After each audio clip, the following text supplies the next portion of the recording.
Hello, everybody. It's me, the Prince of FNAF. Welcome back to the channel. If you're new here, please consider subscribing. Hit the like button if you like what you see here, and send a comment my way. I love reading your guys' comments. And without further ado, I thought I would take a look at Season 1 of the End series, Titans. Now, Titans is basically a darker take on the Teen Titans, a group of superheroes that exist in DC Comics. And now that we're getting a Season 2 on February 10th of 2019, which is, of course, in a couple of weeks due to the time of me posting the video. So, yeah. So I want to talk about the first episodes in Season 1 and how they set our characters up for the horrors that are obviously yet to come in Season 2. Now, by the end of this review, you will know what I mean by the horrors of what's to come in Season 2. So the first episode, titled Titans, as Detective Dick Grayson being the Robin, by the way, if those of you who are just noobs and don't know anything about the Teen Titans, which I'm sure you do. I mean, Teen Titans is popular. I mean, there's a stupid little kid show about it on called Teen Titans Go. But as Detective Dick Grayson fights crime as both a cop and a vigilante, a mysterious girl harboring a dark secret arrives in Detroit. So this story basically is how Robin and Raven meet each other, and then of course we get to see all the other characters because it's the episode of the Titans. We get to meet the Titans. Now, the thing I don't like about this series is, or at least in this first season, we never get to see Cyborg. Cyborg's a Titan too. He's in both. He's in two teams. He's a member of the Titans, and he's also a member of the Justice League. But whatever the case, he's not in this season. Maybe they're saving him for further seasons, but whatever. So the Titans that we meet in this season are, of course, Robin, your boy, Raven, Starfire, and Beast Boy. So yeah, pretty cool. Hawk and Dove are some side characters. I don't actually know who these characters are. I don't know anything about them except for what we saw in the show. And in this episode, it explores with Rachel in tow. Dick pays a visit to two old acquaintances, one of whom isn't thrilled to see him. Also, a nuclear family takes a road trip. Now, this family, I don't know anything about them. They seem to be like, later in the show, we realize that they have been brainwashed to do bidding of some sort. I don't know. It's weird. The second episode is about the same family that was mentioned in the previous episode, trying to take Rachel away. Now, the show sets up the characters. I cannot talk today. The way the show sets up these characters is great. We see that Robin is this guy who wants to be his own thing. He doesn't want to be attached to Bruce Wayne anymore, because apparently in this universe, Bruce Wayne is kind of a dick in this universe. So, of course, Robin doesn't want anything to do with him, so we know that about him, and he's a badass when he's fighting. He's kind of a murderer, too. I mean, he kills people during his wild rages. He kills criminals. So I guess that's still good, because he's getting rid of criminals, but he's still killing people. And that's not what a superhero does. But then we see the Beast Boy as well in this episode. The Beast Boy is just fantastic. I just like the first episode of Titans, where it introduces us to all the characters and their backstory. The origins, we basically get to know about how these characters came to be, and so on and so forth. So the episode after Origins is Doom Patrol. Now, I do know that Doom Patrol is a TV series out there, and I guess Teen Titans, or The Titans as it's called on Netflix, takes place during that TV show, because we have the characters from Doom Patrol who look exactly like their TV show counterparts in their own solo TV show. So they're using the same versions of Doom Patrol as seen in the TV show in Titans. I thought was pretty cool. So we get to we get to have these two superhero teams interact, which is pretty cool.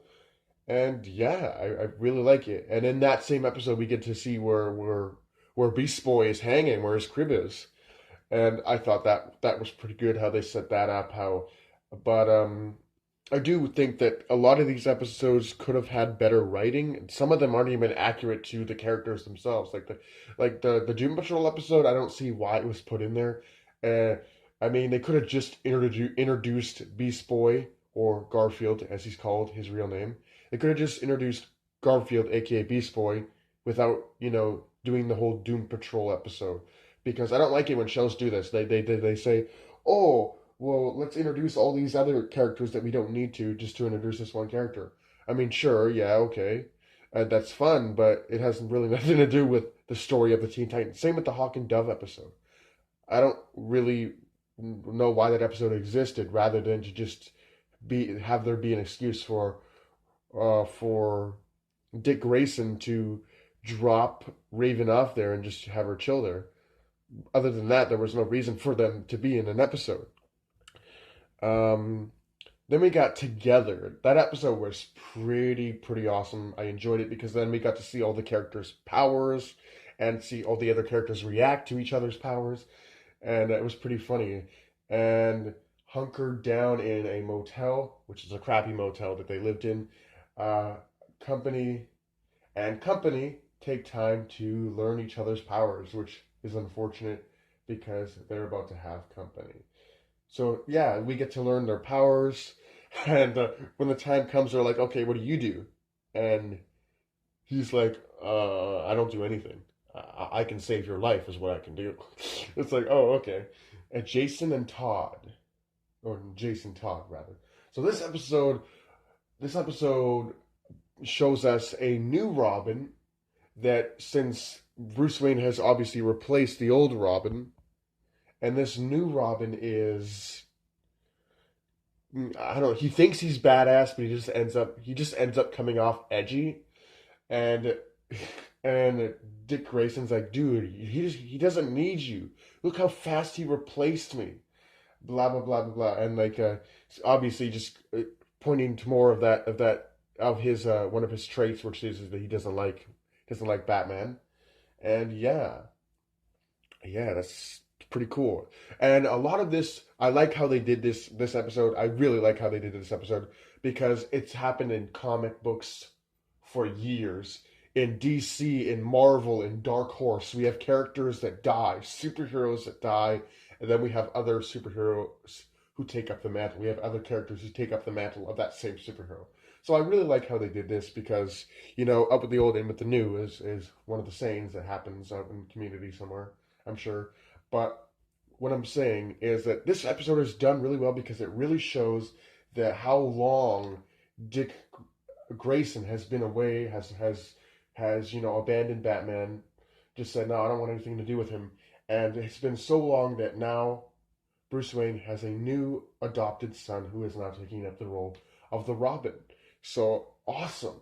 And like I said before, this is done many, many times in comic books where we have other characters taking on the mantle of fallen superheroes, which I thought was pretty cool. So the next episode is The Asylum.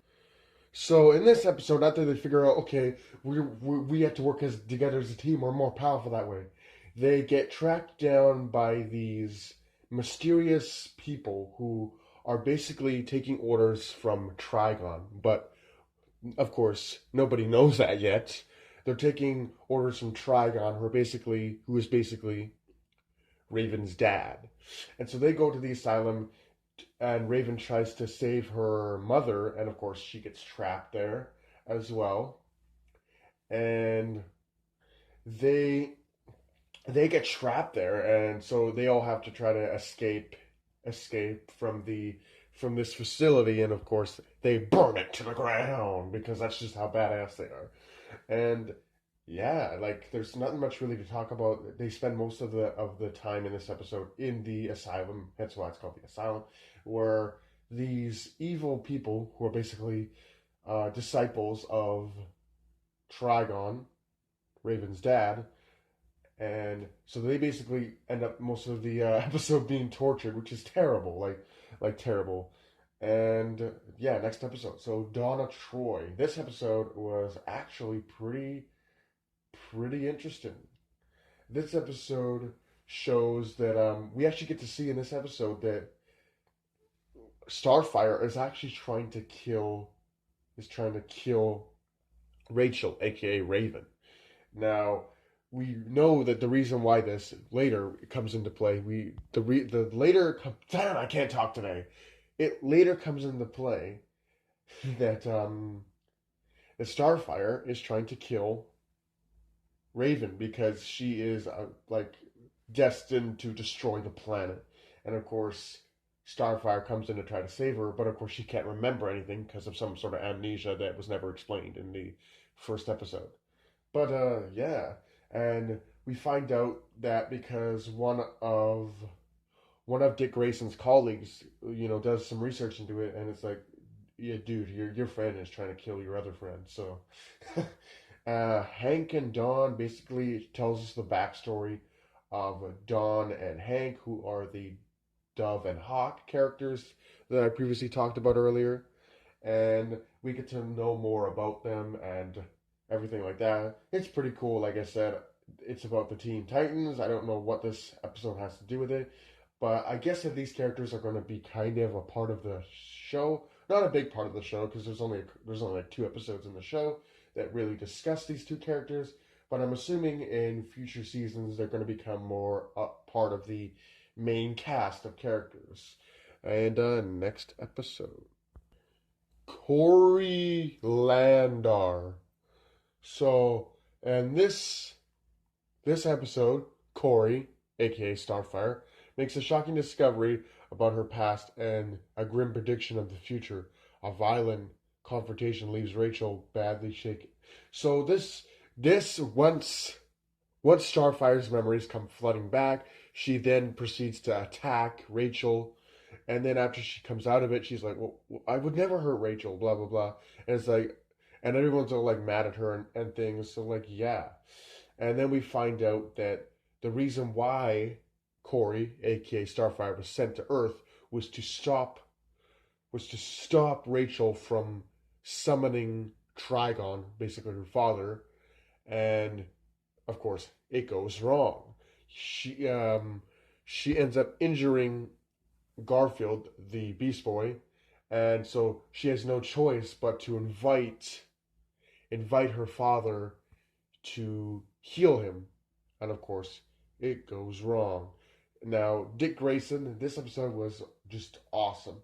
So, an unexpected visitor inspires Dick to venture back to Gotham City, where his most famous vigilante resident is rumored to have snapped. So, this episode basically, the Joker is actually been confirmed in the show. We haven't seen the Joker yet, but the Joker does something, and Batman loses his shit, and he snapped. He becomes crazy, and so the other the other Robin, he says, Dick, you gotta come back. Like, dude, you have to come back here. There something Bruce has gone insane. You gotta come back here. He doesn't listen to me, but there's a chance he might listen to you. And so Robin goes back to try to help Bruce, but it's too late, and shit goes down, and it was really quite tragic. So that's pretty much all of the episodes in Titans. Now, as for it all together, the story was good. I really like how with the amnesia, we really got to see that Starfire, a very, very good Starfire trait, sorry, cannot talk today. What's up with that? A very, good Starfire trait is that she's always interesting. She's always curious. And so I liked how that her amnesia really made her curious. She's like, well, I don't know, like, blah, blah, blah. So I really like how they played with that with the amnesia to make her more curious. But I'm like, what's going to happen when she doesn't have amnesia anymore? And blah, blah, blah. So, like, they don't explain that, but I'm sure they'll explain that in the new season that's coming out on Friday. So yeah, Beast Boy. This version of Beast Boy, I hate to say it because Beast Boy is one of my favorite Titans. Raven and Beast Boy are my favorite Titans, and coincidentally, in the show, they're a couple, I guess. So Beast Boy in this version of the Teen Titans is kind of a pussy. And another thing I don't like about it, why doesn't he turn into anything else than just a green tiger? In the show, he turned into dinosaurs, he turned into monkeys, he turned into tons of different things. In this show, he only turns into a lion. No, not lion, a tiger, sorry. And they do explain that the tiger is his favorite animal. So I guess maybe that's just his preferred form when he turns into an animal. But come on, this next season we gotta see some new forms for Beast Boy. And the other complaint I have, where's the Cyborg? Where is Cyborg? He's been in Teen Titans. He's been in Teen Titans Go, and he's been in the Justice League, and he's been in Teen Titans Go twice, like Teen Titans Go versus Teen Titans twice, and it's like, where is he? Why is he not here? You could just use the DCEU version of Cyborg. You don't have to create a new Cyborg for the show, but a lot of people are saying maybe that's just because Cyborg didn't exist during this time, because this seems to be younger version of the Teen Titans, a younger take on the Teen Titans, because Rachel, aka Raven, is a lot younger. Like, she's young. I don't know if she's the youngest of the Teen Titans in the comic book series, but yeah, I assumed from watching the original anime when I was a kid watching the anime that they were all generally the same age. But like, she's pretty young, either that or she's a short person. But yeah, I there's going to be a trailer that I'm going to be reacting to after I put up this video, so stay tuned for that, because after I put this video up, oh, there's going to be the Teen Titans trailer reaction as well, so look forward to that. And without further ado, I hope you guys enjoyed. Do take care. And let me know, did you like this season? I know this show had a lot of controversy. A lot of people are like, oh, this sucks, but it's somewhat loosely based on the source material, but I like how Netflix ran and did its own thing with it. It's a lot better than other Netflix original shows. I mean, I only have two favorite shows on Netflix. Actually, I guess you could say I have three. Dragon's Race to the Edge, but Dragon's Race to the Edge isn't really all that good of a show either.